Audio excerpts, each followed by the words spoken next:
उजळ सौंदर्यासाठी देहावर कितीही लेप लावा, सजवा, किमती आभूषणे, पण संसारातून जाताना 2 गज कपड्यात सपेटून जा. अरे हा देह मातीचा बनलाय, एक खेळ आणि तुटून जा. सत्कर्मावर लक्ष केंद्रित करा.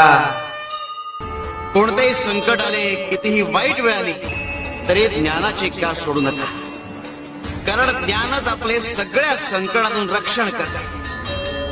गुरुचरित्रातून आपल्याला हेच शिकायला मिळते. शिव शंकर शंभो.